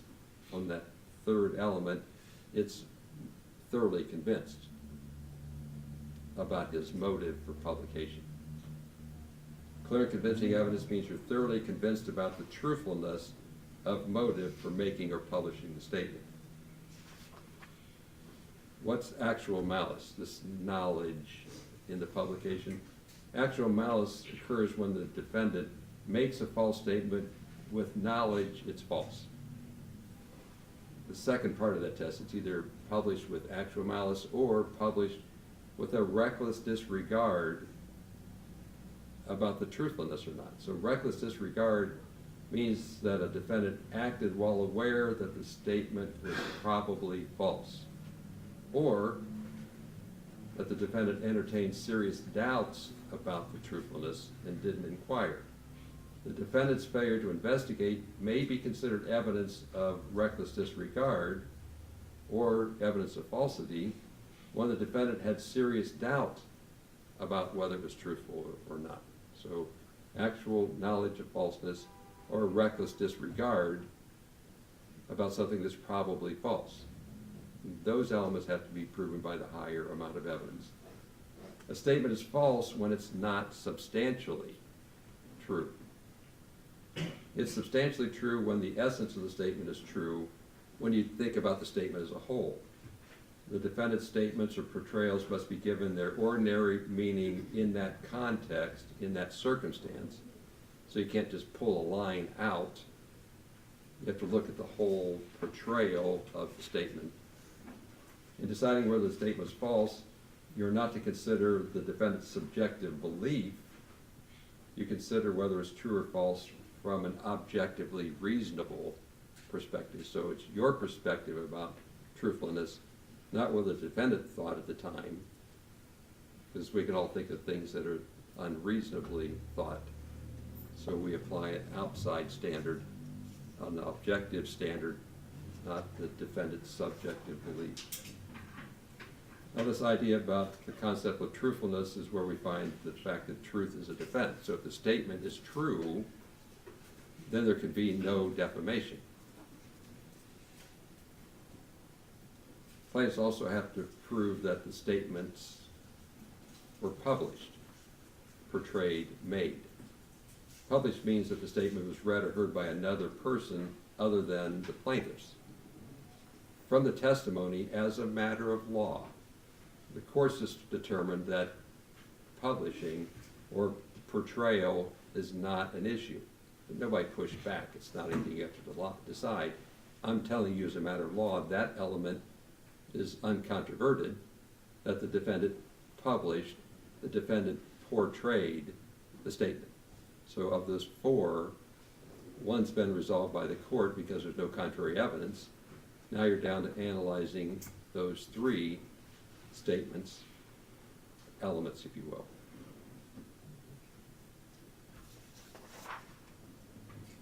You need to know how to differentiate between facts and opinion. In a defamation claim, this is important. This is over on this side of the first claim, fact versus opinion. The distinction between portraying a statement of fact and portraying a statement as opinion is crucial. It's an important distinction. Portraying a fact or portraying an opinion. Only statements of fact can be the basis for a defamation claim. Statements of fact could be untrue, which is the nature of a defamation claim.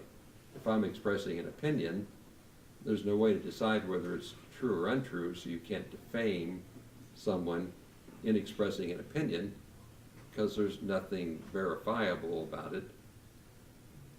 It's an opinion. So a defamation claim has to involve an untrue fact. To determine whether a statement is fact or opinion, you apply these four factors in their whole text. You look at the specific statement, the language in the statement. Consider, importantly, whether that statement is verifiable or not. Then apply the general context of the statement, and then think about not only the context of the statement, but then the broader, how the statement could be received or heard. Start with the statement, is it verifiable? Consider the circumstances of the statement in its context, and then go farther out to the statement's circumstances in general. Look at the precise wording. Determine whether a reasonable hearer or listener would view the words as portraying fact or portraying opinion. If a statement is made and it's considered an opinion because it's not verifiable, there could be no defamation.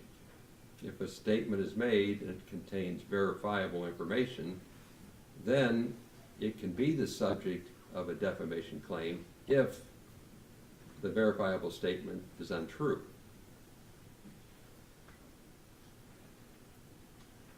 If you find that the statement was portrayed to the public as a fact, that the portrayal was false, it's a fact and it's false, plaintiffs have proven their case. If you find that it's not a fact, or that the fact was true, then the defendant prevails. This is why I give it to you in writing. Okay, I forgot about that. General instructions for defamation are done. Those rules apply to that claim. These rules apply to the invasion of privacy false light claim. There's only one place where I'm gonna tell you to overlap the instructions. So don't overlap all the first instructions in the second bucket, separate set of rules. The person who invades the right of privacy of another person can be subject to liability and the harm that comes from invading that other person's right of privacy. The right of privacy is the right of a person to be left alone. It's the right to be free from the unwarranted appropriation or the exploitation of a person's personality or their private affairs in such a manner as to outrage or cause mental suffering, some sort of shame or humiliation to the person. Each plaintiff claims the defendant violated his or her right to privacy by publicizing false information that places them in a false light in the public.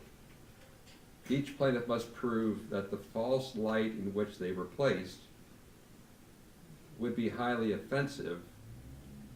It's a highly offensive place to a reasonable person. Not their subjective, but would a reasonable person find that they were put in a highly offensive place. And the defendant had knowledge of or acted with reckless disregard to the falsity of the publicized matter. Reckless disregard, falsity, and actual knowledge are the same definitions from the first section. So that part of the first instructions you can carry over. Actual knowledge, reckless disregard, and falsity, I'm not going to redefine. That part you would read over. But it's a different test. Was the particular plaintiff put in a false light by the false information? False light means the defendants know that the plaintiff, as a reasonable person, would be justified in feeling seriously offended and aggrieved by the publicity. Seriously offended and aggrieved by the publicity. The plaintiff's privacy is not invaded when it's an unimportant statement that's made. It's only when there's such a major misrepresentation of the plaintiff's character, history, activity, some fact, that it might be reasonably expected that a reasonable person would be highly offended. Determine whether the statements made by the defendant would place a reasonable person in a position of false light, not merely whether the plaintiff believed they were in a false light. So this is the objective perspective that we use for juries. You're the outside public looking in. Do you consider it reasonable or not that they would be highly offended? It's not their subjective belief, it's the public's perception. To be highly offensive, the plaintiff must be justified in the eyes of the community as feeling seriously offended and aggrieved by the publicity. The statement must be such a major misrepresentation of their character, of their history, of their activities, of their beliefs or facts about them, that they would be seriously offended in the eyes of a reasonable person of the public.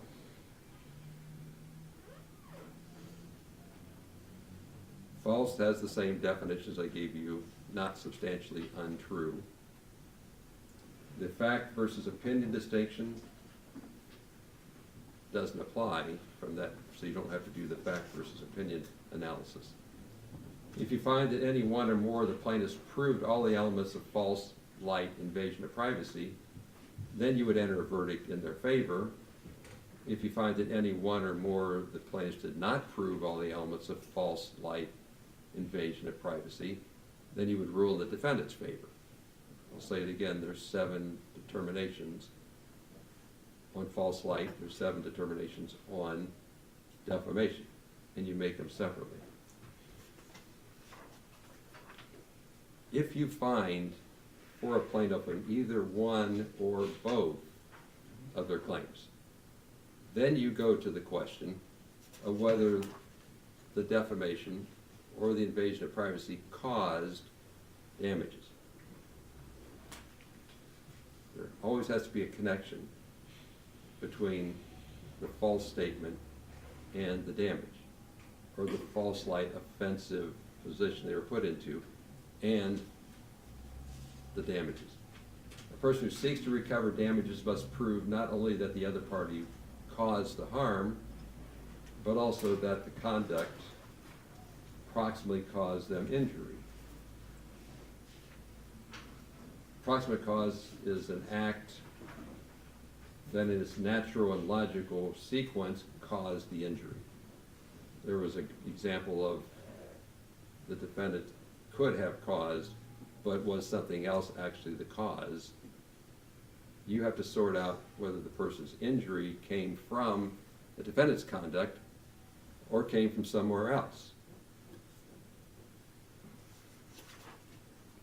With regard to damages, the purposes of damages are to compensate a plaintiff for injury, to their reputation for any kind of monetary loss, for emotional distress, so it's compensation, to vindicate the plaintiff,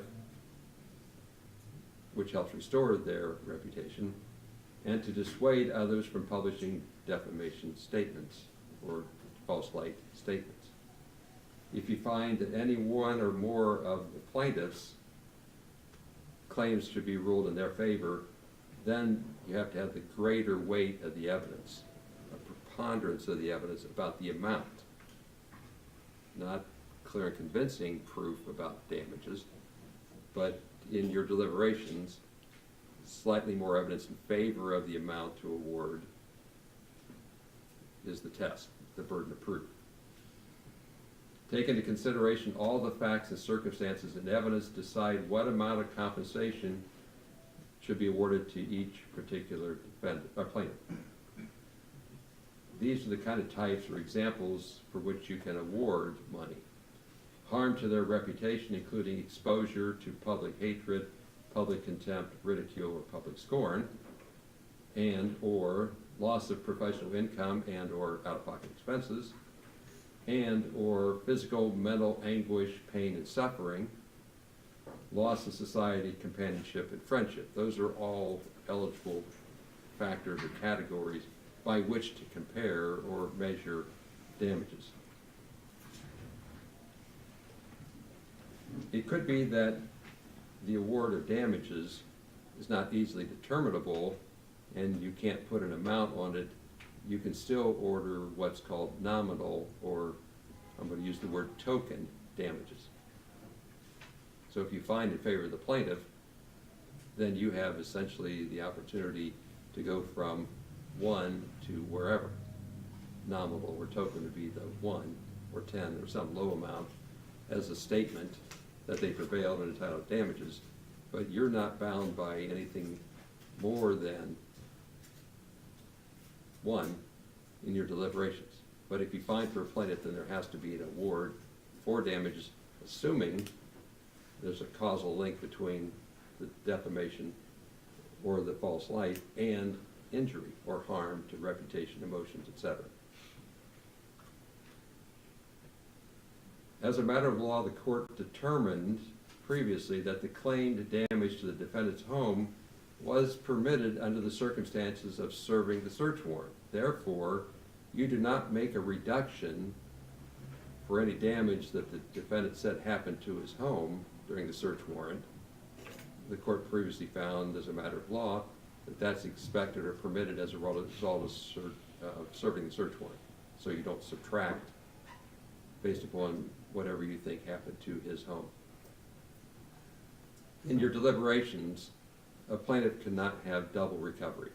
If you find defamation and invasion of false light privacy, you don't issue an award under each category. You can't award pain and suffering, say this, emotional distress once and then emotional distress twice. You would issue one order as long as there's either a claim for defamation or a claim for false light, invasion of privacy. Don't double up if a plaintiff prevailed on both claims. Your verdict form doesn't really make that possible. You'll get there, we're getting close. Another concept that came up earlier was something called punitive damages. You are advised that punitive damages are not a part of the deliberations given to you right now. I haven't talked about punitive damages. Punitive damages are meant to be punishment damages for conduct. That's not a part of your deliberations. You're deliberating what we call compensatory injury-related damages.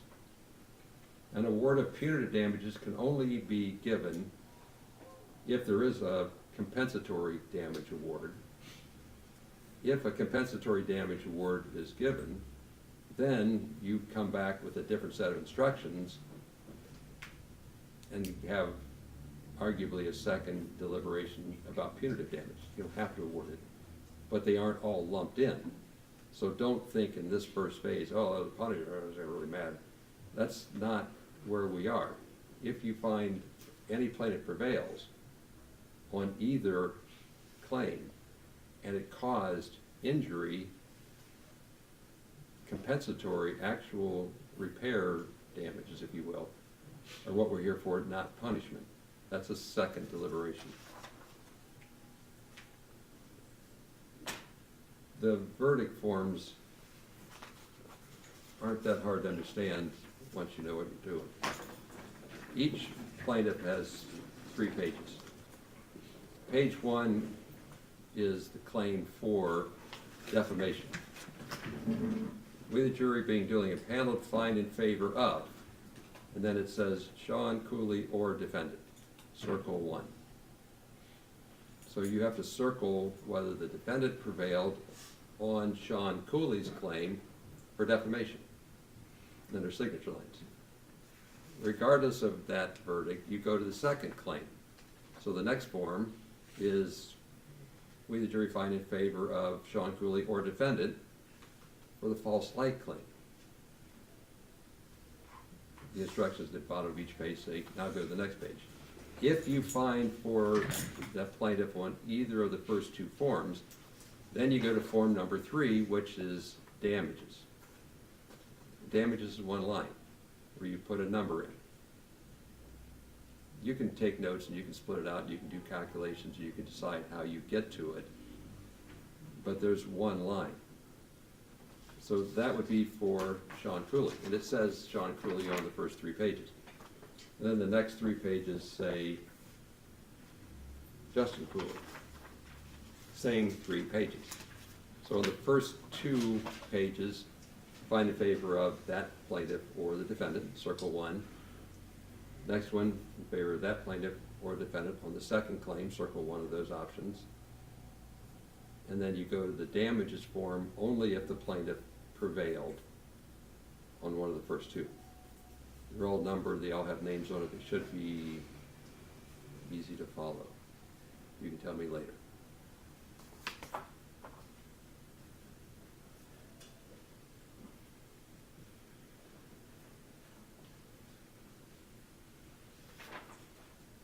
What do you do when you go back there? The first thing you officially you need to do is pick a foreperson. Now the foreperson's not the shop foreman, they're not the boss. They don't tell you what to do. The foreperson's job is to organize the discussion, engage people, keep track of the exhibits, be the committee chairman.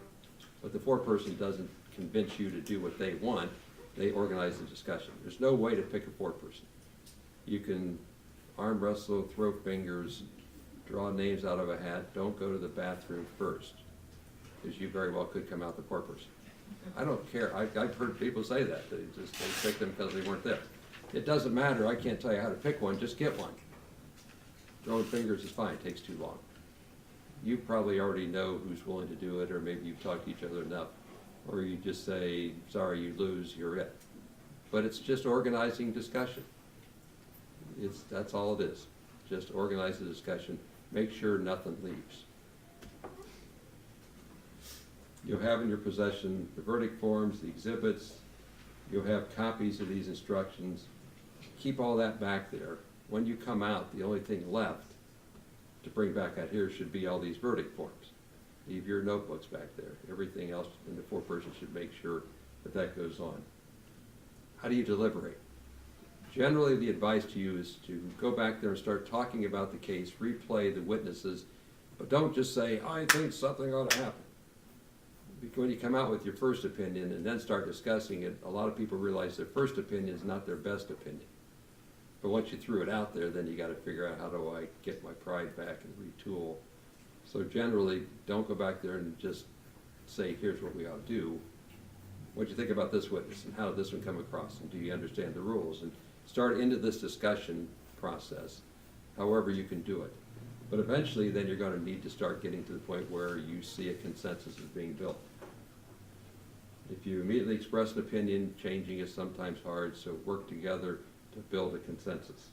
Consult with one another in the jury room, deliberate with a view of reaching an agreement. You can do so as a group, but without surrendering your own conviction. Each of you ultimately has to decide this case for themselves in this deliberation process. You might find somebody leaning on you to change your opinion. That's good, unless you feel pressured against your will to change your opinion. If they come at you with good arguments, maybe you should rethink your position because their arguments really are good. So like a certain amount of give and take and tension is usually the sign of a good deliberation. Just don't take it personally. Never surrender your own personal convictions just to get along.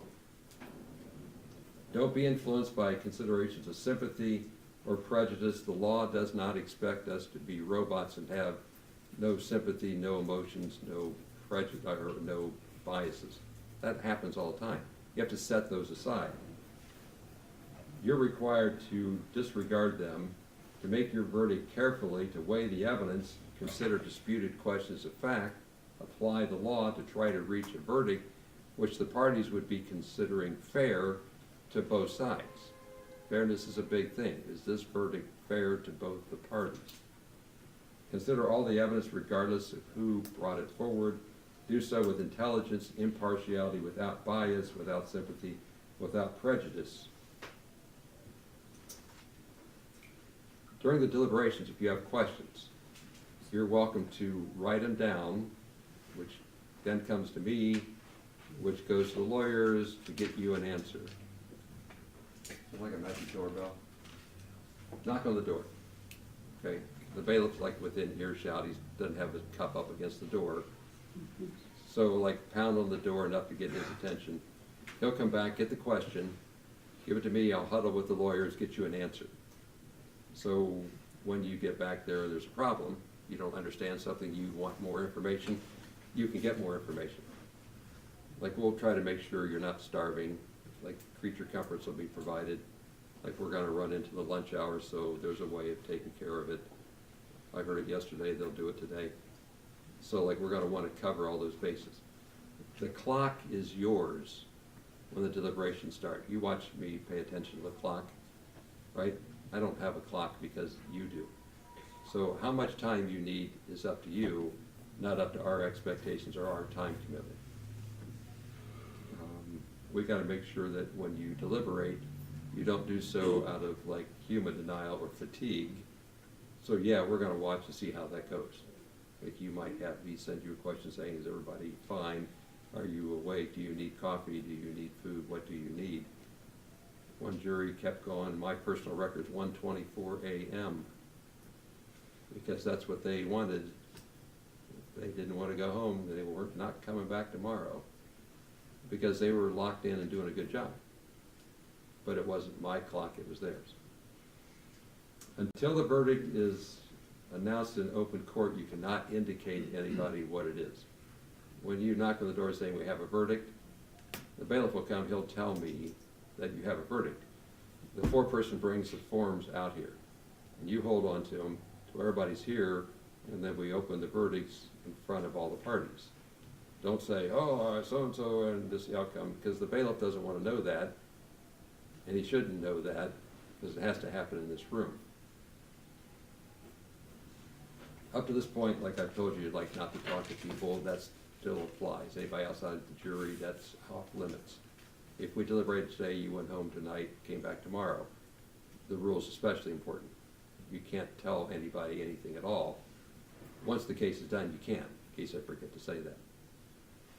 With regard to deliberations, I've got 10 of you and 2 extras. So the 2 on the end, 17 and 19, you're alternates. So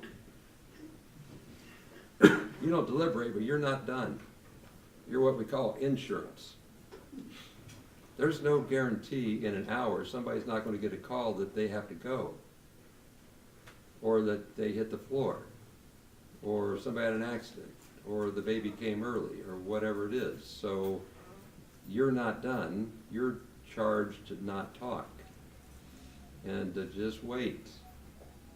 It's a luxury to have extras. I understand what I just did to you. I get it. But the number of times the jurors slot back in is not the majority, but it's enough that we're glad to have you for a reason. These folks get locked down and something happens along the way. We can't lose 3 days of trial work because somebody went through a stop sign or had a flat tire on a curvy road. Then all of a sudden you're back, we start all over, and the case gets done. So make sure the bailiff has your phone number. If you can be within like 15 minutes of the courthouse, I don't know what that means. If you live farther, just make sure Chris doesn't have to drive far to get you. He's not going to anyway, right? But he's big enough to, you don't want to cross him kind of guy. Anything you want me to deal with in the instructions, Mr. Klingler? I had two minor issues. Okay, we'll talk over there. Mr. Osborne, you got anything? I do have something, yes, sir. Okay, we're just gonna see what I didn't do right, or we're close.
The vote is 6 out of 8, not 8 out of 8.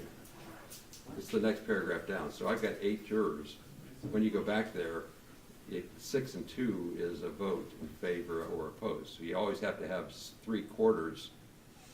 So if you take a vote and it's 6 this way and 2 that way, that's enough votes. It does not have to be unanimous to prove a case. In a civil case, it's 6 out of 8. That a big deal? Yeah. Did I ever forget it? Yes. It's 6 out of 8. So you can have 2 people say, I don't agree, and if 6 people do, that's a verdict. And then the emphasis for the 2 alternates is not only not talking is important, but not talking to the media is important. So if you get hounded, it's anybody in the universe. Because you're still in the panel, and then if the jury reached a verdict without you, you're going to get a call saying, you're done, and now if you want to talk about it, you can't.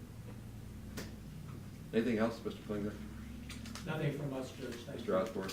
Your Honor, I just renew any objections for the record, but nothing else other than that. Fair enough. Overruled. Thank Or you. ruled, depending on what it did. There's a few typos. It'll be like 5-10 minutes before it gets you some sets of instructions. When you look at the instructions, if you have a question about something, read the whole paragraph, not just the one sentence. Like you always think, I want to know more about something. The answer might be 3 words, but read the whole paragraph to do it. So you start your deliberations. We'll get the exhibits back to you, cleaned up sets of instructions.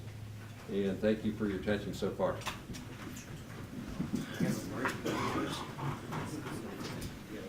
When's lunch? Yeah, are you taking our lunch order? Sure am. Shirley, will you get their phone numbers? Yes, I will.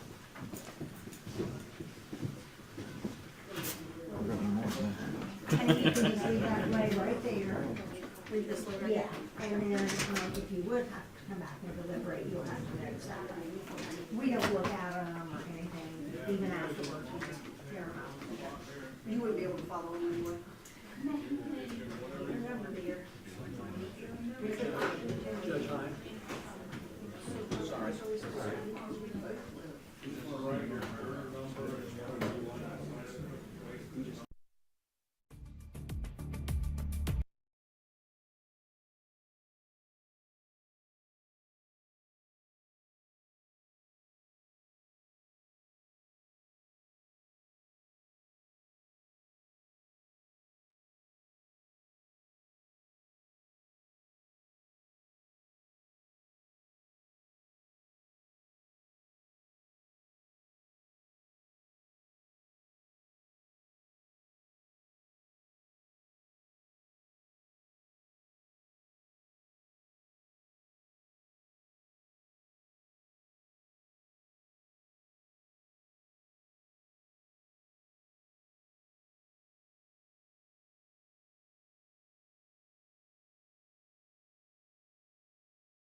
not muted.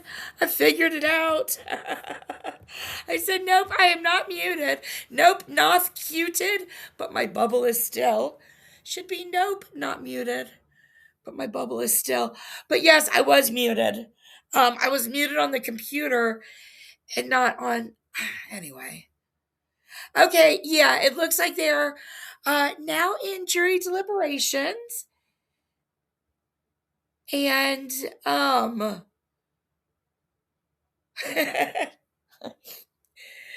the stupid lag is like 30 seconds. There I am.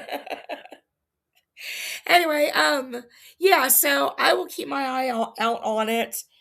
And my voice is so scratchy right now because I haven't been talking all day.